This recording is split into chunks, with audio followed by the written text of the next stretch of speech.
We're here with Cal State San Bernardino head coach Kim Cherniss. To her left, Stephanie Doak, and to her right, Leilia To'omalatai, after a 3-1 victory in the second round of the NCAA Championship. First, coach, just an opening statement about tonight's match.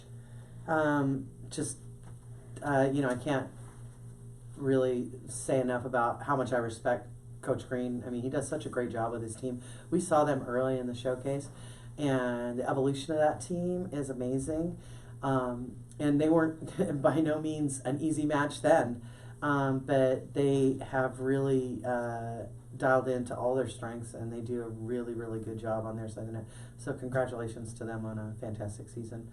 On our side of the net, we had some troubles against them tonight, and the points were really, really hard fought. And so our objective, and we talked about it in the huddles, was to not get impatient on points and to just find a way and find your place in that point, make an impact somehow.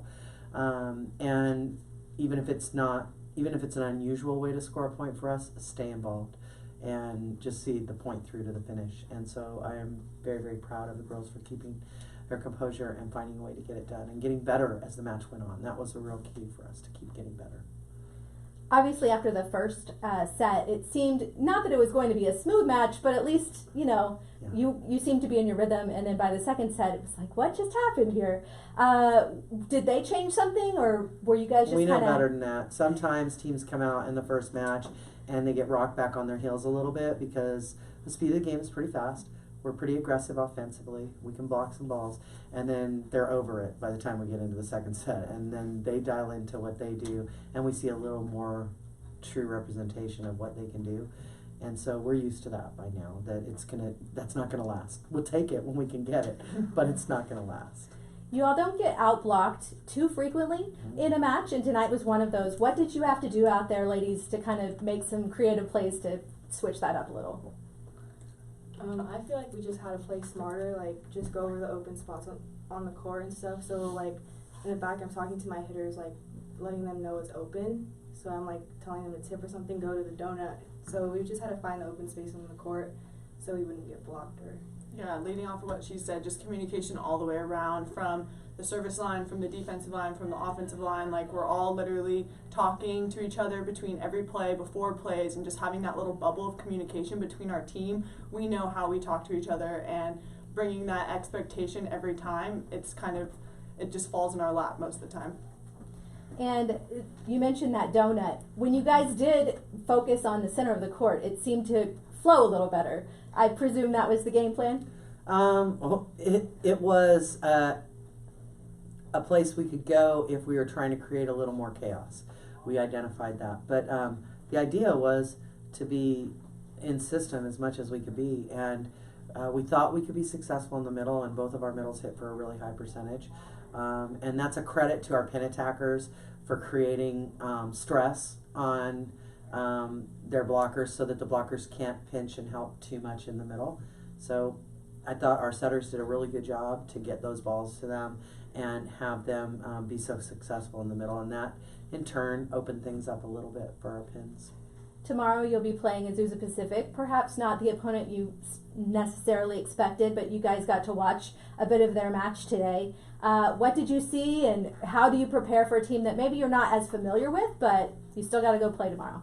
I think it makes it fun. Just every day we learn something new about each other playing new teams, and we've been practicing in practice all week, preparing ourselves for all the things that teams can throw at us. And at this point of the season, we just got to go out there and play. It's going to be a high-intensity match with a lot of emotion behind it, so it's going to be a good one for sure.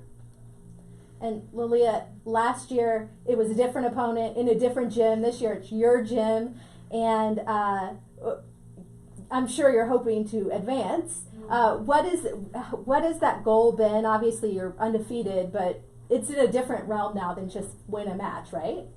A little bit? My goal? Or yeah. our team's goal? Yeah, our goal is to go to nationals. So at this point in the season, everyone is fighting. So tomorrow should be a really exciting game against AP because they've been playing really well. So I'm excited to play against them tomorrow. Kim, you guys are pretty accustomed to having the target on your back, being the number one team in the nation, undefeated.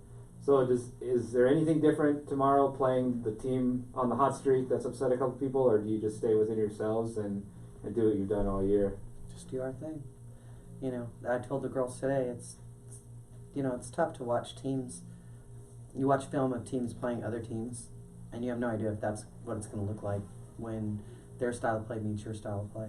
So we're going to try and do what we do, see what the dynamic is when that meets up with what they do, and try and be the team that's most capable of adjusting and evolving during the match, and hopefully come out on top. You know, they do some really good things, and we're pretty confident in some of the things that we do. So it should be a really, I think, a high level match. All right. Best of luck tomorrow. Thanks, ladies. Thank